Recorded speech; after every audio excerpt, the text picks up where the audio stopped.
Hey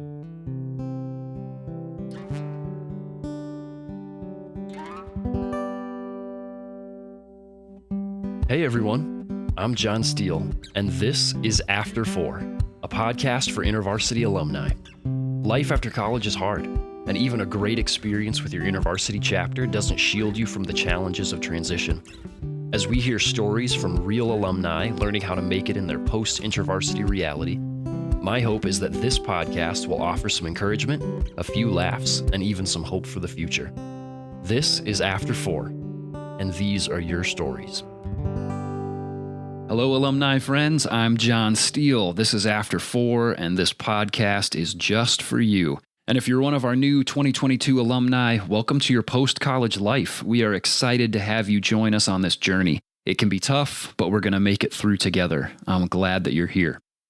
Well, I hope you're all enjoying the first week of Easter so far. He is risen. He is risen indeed. And if you hear me talking about the first week of Easter and think, calm down, John, Easter's measured in days, not weeks, then I would say, hold on to your chocolate bunny, little peep, because I'm about to drop a carton of hard-boiled knowledge into your basket.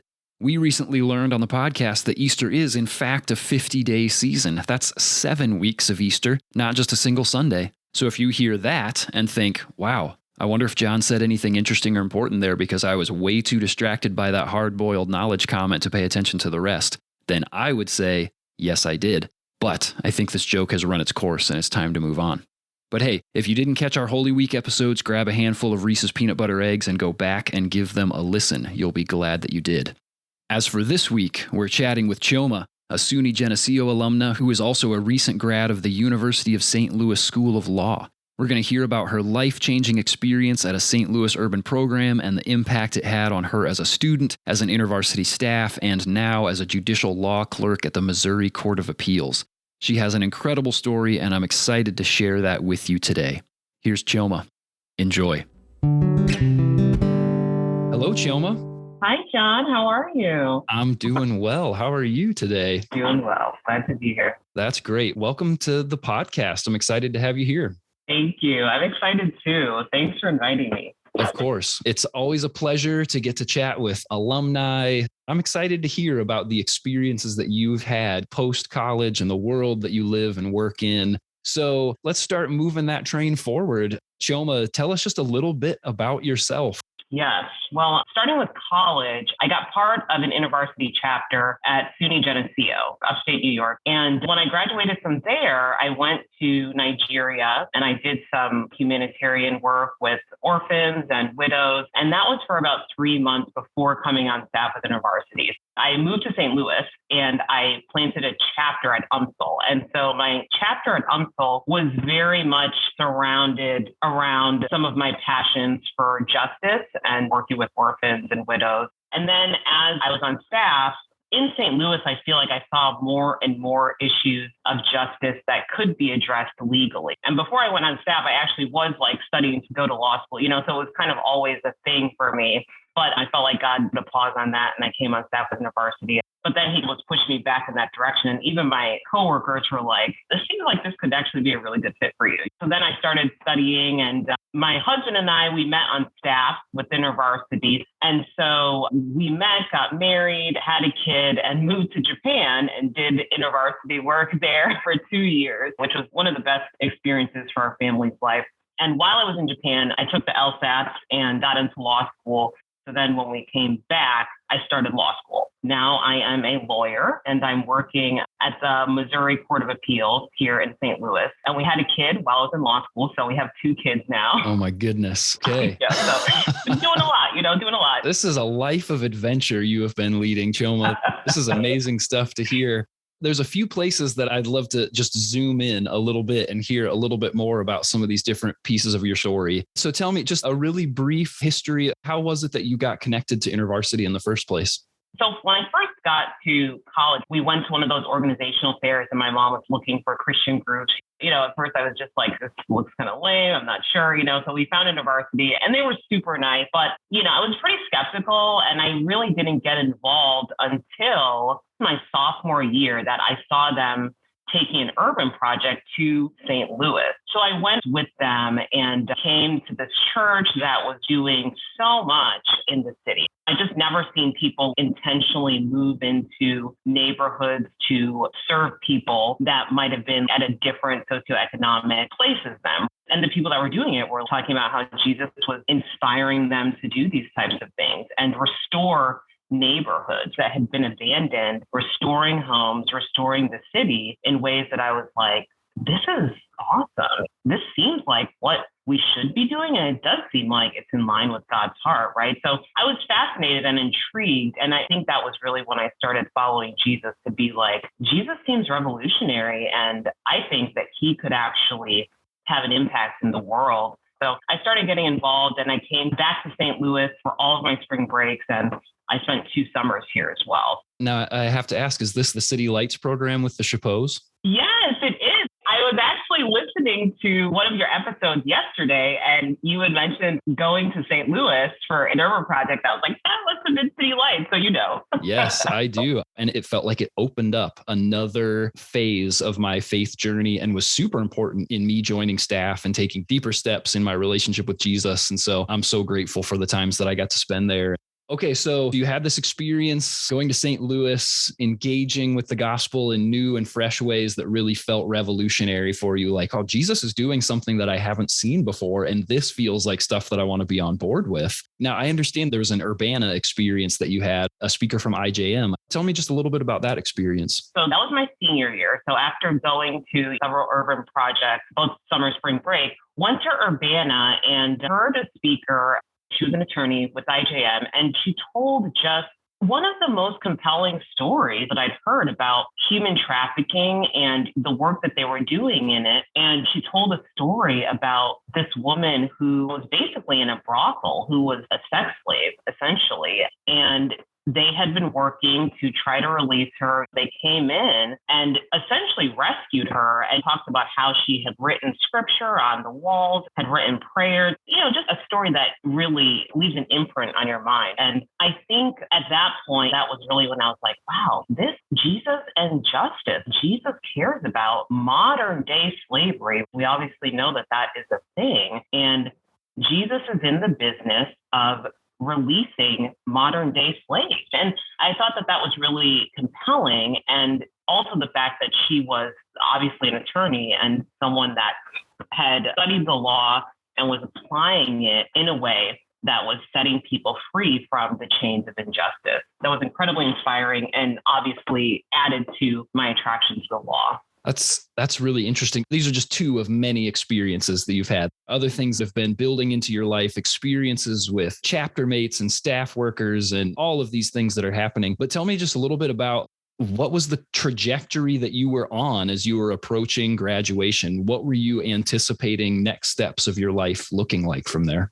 The summer after I graduated, I was studying for the LSAT, and I knew I was going to Nigeria for this work that I was going to do. And then when I got to Nigeria, there was something about watching these widows, when their husband dies, they lose financial stability, they lose a lot. So we were trying to give them a livelihood by teaching them how to sew and become tailors and start their own business. And so just watching them and interacting with them, there was something about this hope that they had in the midst of so much loss. I think that was what compelled me to be like, staff work would probably be hard, but I think I want to try it out because I have a passion to see students experience what I did. When I was in Nigeria, I got interviewed and took a position on staff at InterVarsity. And then it sounds like from what you were saying earlier that all of these different experiences centered around Jesus who sees people on the margins, Jesus who cares about people who are experiencing injustice, Jesus who cares about restoring people to a place of being able to function in society, like these very practical in the world experiences that played a huge role in influencing the way that you staffed with InterVarsity. Tell me just a little bit more about what some of your staff experience looked like. I was planting at a commuter school, University of Missouri, St. Louis. And that was one of the first plants that InterVarsity was really attempting at a commuter school.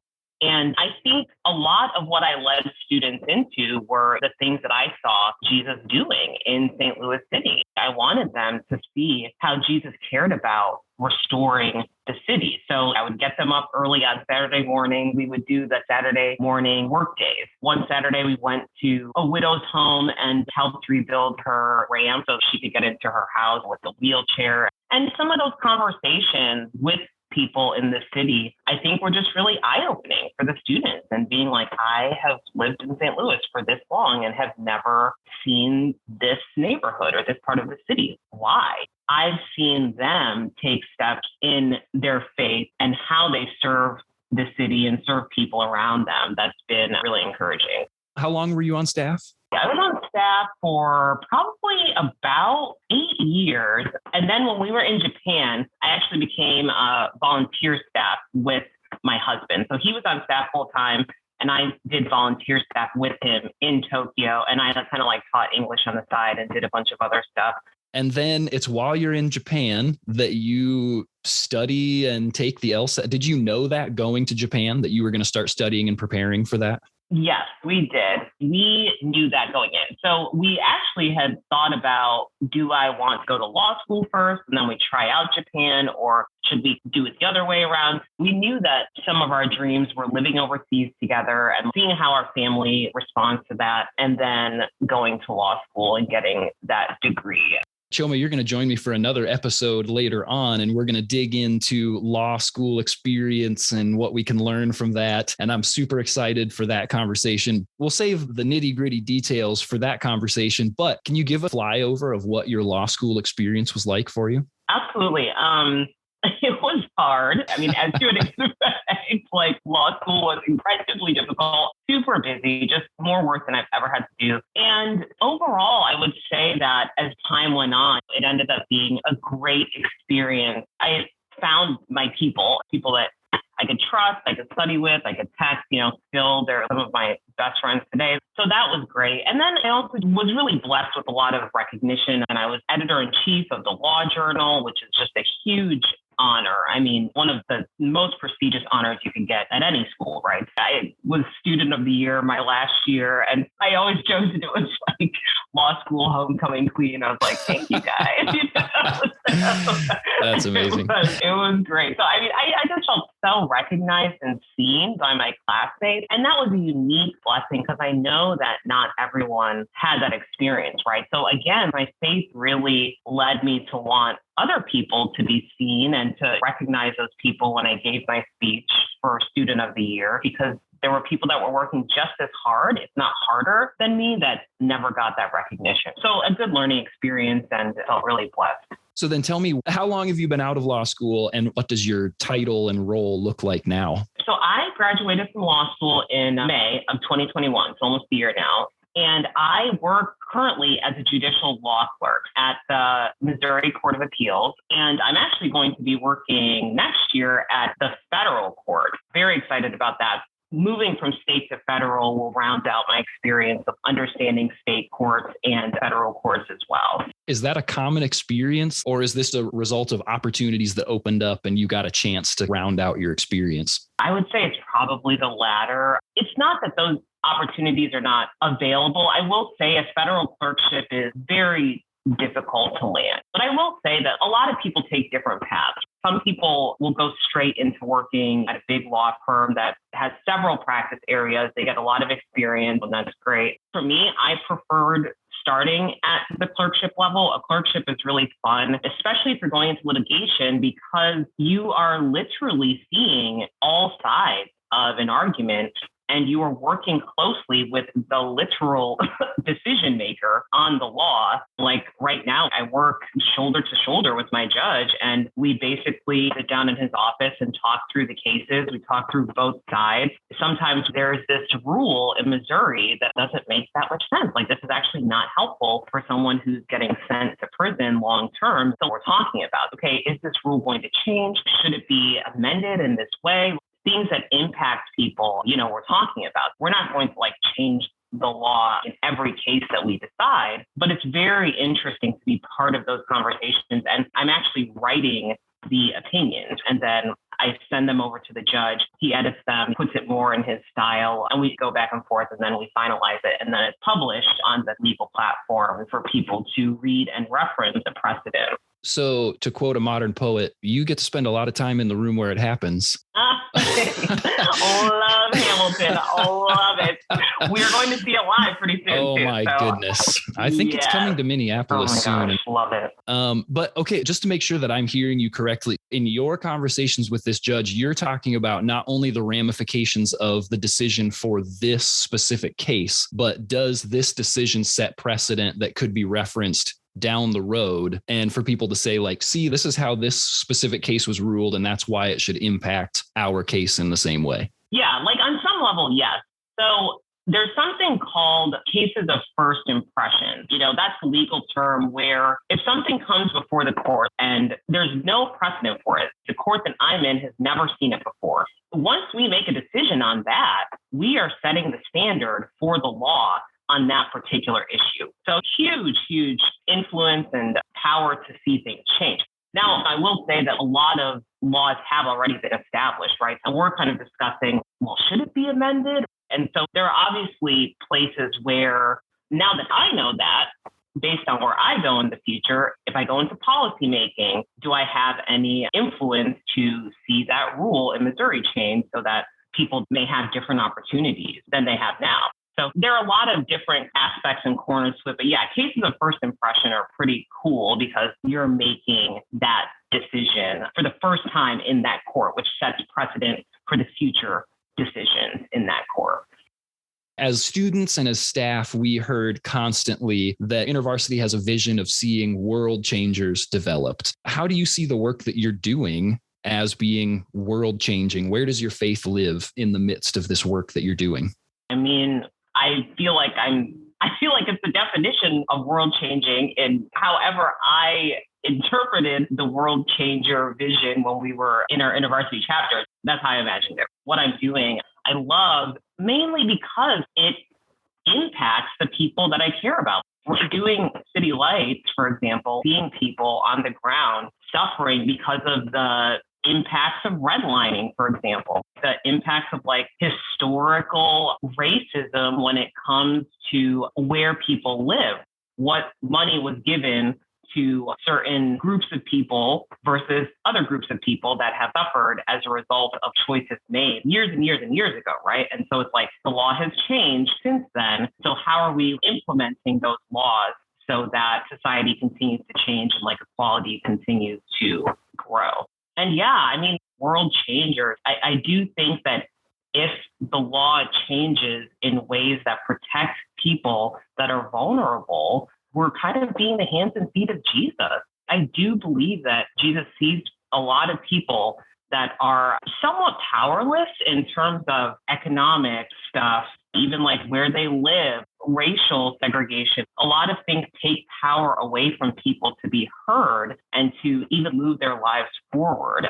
So I think that if I've been blessed with the mind to get through law school, with the mind to work with a judge to set precedent for things, if I've been blessed with that and been able to move into these places, then I do believe that as a Jesus follower, he influences my heart towards seeing some of those things change so that certain people are protected by the law. Some of the things that you're talking about make me think of the stories that we read that we've heard so many times about Jesus interacting with these unseen people, the people on the margins again. I would say, especially in places of healing, that these people are in a place where the system that they live in is, if you are broken in some way, then it's because of your sin or the sin of your family before you. You're embodying that now. This is your punishment, and therefore you live on the outskirts of society. You can't function socially, you can't function economically. And that so often we see the healings of Jesus as like, oh, he physically healed them. That's great. And that is allegorical for the way that he takes sin from us. He heals us of the sin inside of us. And now we are welcomed into the presence of God. And that's true, but it's super easy to miss the social and the economic ramifications that happened for those people because they are healed. Now they're welcomed back into their social structure. They're welcomed back into the marketplace where they they can make a living and thrive again. And that Jesus healing wasn't just this spiritual story that was being told. It was also a very real economic and social structure story that was being told. The things that you're sharing, that feels like you get to do some of that modern day kind of stuff to help people that are on the fringes who aren't seen, be seen and function better in society. Absolutely. Absolutely agree with that. Yeah, 100%. I mean, Jesus, when you think about him healing people with leprosy, for example, what leprosy meant during that time was people not touching this person, complete separation from society. And so it's like for him to restore and heal people, what did that mean for them in their communities, right? And so making that kind of parallel to today, who are those people that are untouchable in a lot of our communities, in our society? Thinking about that and thinking about what would Jesus want to see done and how does he want to establish the kingdom in these areas today? That's kind of what inspires the choices that I try to make in my work. It's very much if you see your brother without food and clothing, don't just say, oh, go in peace, be warm and well fed. This is practical first order kind of stuff of what it looks like to live out this upside down kingdom that's pursuing these people, that we can do that practically and that we should be doing that practically. And it's exciting to see. And I also want to acknowledge that it's easy for people listening to this to be like, wow, Chioma, she's doing these great things. So that's what a world changer looks like. I can't operate at that level. I was that person too. Yeah. I felt that way. I'm that person right now. So then that influences me to ask a question of like, as you think about people who are stepping out of college and who are wondering, what does it look like for me to just function and to function in a way that continues to develop me as a world changer? You know, with the work that you're doing now, the passions that God has given to you, the experiences that you have, is there a word of advice that you would give to somebody that is in this about to graduate season that they're in right now? They're months, just a couple of months away from graduation. What would you say to somebody that is about to step into that phase of life? Well, to bring in one of our great mentors, Jerry Chapeau, again, one of the things he told me when I was close to graduation was the idea of the greatest needs in the world and some of your greatest passions and gifts uniting and figuring out what does that look like practically to step out and look at what am I gifted at and what do I enjoy? What do I love? And then what are some of the needs in the world that Jesus is calling us corporately as Christians to address? There are a lot of things there. There are lots of careers that you could go into and still be looking at the kingdom of God and being like, look, there are needs here. Like accountants, you can give a lot to a lot of people because there are people that have no idea what to do with their taxes, right? I mean, taxes are terrifying. Oh, I know. My husband tried to get me to take tax law in law school. I never did because I was still so scared of it. So I still don't know anything about taxes. So accountants could be helpful to me too. But, you know, it's like there's so many careers where there are people in need of the talents that you might have. So that's from a career perspective. You can think about how can your career bless the world and people in need. I think from a practical everyday perspective that doesn't feel as lofty, I think asking yourself daily, what can I do to step into places that feel a little bit more uncomfortable to me, especially in relationships with people, because that's really where I felt like I learned some of the needs of the world and some of the things that I felt passionate about. Sitting with those widows in Nigeria, sitting and talking to orphans in Nigeria, it was kind of like, wow, they have so much joy and there are so many practical needs that they don't have met, you know, and it's like, what could I do practically to fill some of their physical needs? I mean, it's in relationship with people that are having a different life experience than me. That's kind of where some of that stuff came together for me. If you hear some of my story, I was overseas and then boom, new thing in my life. I was overseas and then, you know, it's like having a new perspective. And for me, even being in another country, in another environment, opening my mind to people that are different than me really opened my heart to take steps in directions that I felt like matched who I am and my passions and gifts, and also matched what I think are some of what God is calling me and us to in terms of establishing his kingdom here on earth. What I'm hearing you say is, what are your great passions and the needs around you? Where do those things align? And that's something to pursue. There's still going to be a lot of trial and error around those things, but that's something to pursue. And that the other side is not only your passions, but what are also some of those places that are uncomfortable, where maybe you haven't spent a lot of time, and that's also a great place of growth, and that those two can actually inform one another in continuing to develop the trajectory of your life, the passions of your life, your calling, and what it looks like to be a world changer in your practical everyday. I love that. Chioma, thank you so much for joining us today and for sharing. I mean, I know it's just snapshots. There's so much more that we could hear about, but gosh, it's been really great to hear from an alumna like you working in the places that you do. And I mean, it's a place where we need the redeeming work of Jesus so much. And so it's exciting to me. It's a great encouragement to me to know that this is a part of the world-changing journey that you're on. So I have to ask, I already know the answer to this question, but I have to ask, would you come back and talk more with us? I want to hear more about your law school experience and see how we can translate some of that into what it looks like to thrive in other levels of education beyond your 2 or 4 years of college or whatever your college experience looked like. Can we talk about that sometime soon? Absolutely, we will. That's great. What everybody doesn't know is that we're going to record that conversation right after this one ends. Right now. Right now. Well, Chioma, thank you so much for joining us today. This has been fantastic. I'm really grateful for you. Yes, you too, John. Thank you so much. This was fun. This is fantastic advice from Chioma. Finding where passion and need intersect while also being open to new challenges. And what's even better is that you can see it at work in her story. Each step of her journey showed these principles walking in tandem. Chioma knew she had an interest in social justice. That's what opened her up to that very first urban program trip. But InterVarsity was something she was a bit unsure of. It was an uncomfortable place. But she said yes to that combination of passion and new and uncomfortable, and as a result, she ended up meeting Jesus in a new way that drew her into a real relationship with him. While in Nigeria, she experienced these interactions with widows and orphans that propelled her into staff work with InterVarsity, something that she knew would be difficult but would be worth the challenge and the discomfort for a chance to help students experience the loving, just Jesus who sees the unseen. Then she decided to go to law school, an incredibly challenging experience, but one that would allow her to put her passions and convictions into practical use every day in her work for the long term. Each of these decisions had a significant impact on her life's trajectory, and each one led her to a place where she had the chance to lean into strengths and passions along with uncertainty, discomfort, and new challenges. What about you? Where do you see opportunities like these in your life? Maybe you have musical abilities and want to find a place to invest and develop them.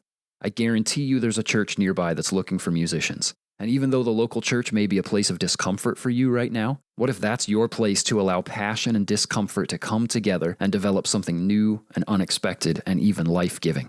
Maybe you're feeling stuck in a 9-to-5 job that, aside from a steady paycheck, doesn't contribute to your life or the lives of others in any meaningful way. Why not check out your local community center or Boys and Girls Club or some other local nonprofit that's engaging the community in meaningful ways and start volunteering? It means walking into an unfamiliar space and developing relationships with people you don't know, but it's an opportunity to live into the character of Jesus by seeing the unseen. Maybe after being a leader with InterVarsity for as many years as you have, you really want a place to put those discipleship skills or small group leadership skills to good use. Well, once again, there's probably a church looking for people who will do those things. Or maybe there's a local InterVarsity chapter, even if it's not your alma mater, that's looking for a volunteer. Both of which will require some uncomfortable risk on your side, but both of which create opportunities to pursue your passions and continue your world changer development. Where is that space where your passions and the needs of the world come together in a meaningful way? And where are the places where it would be good for you to allow yourself to be challenged and stretched in new ways? It might take a little investigating, but I guarantee that they are out there. Start looking and just see what Jesus might have in store for you. Chioma, thanks so much for sharing your story and for giving us a helpful framework for taking next steps in this life pursuit of growing as world changers. I'm excited for our next chat.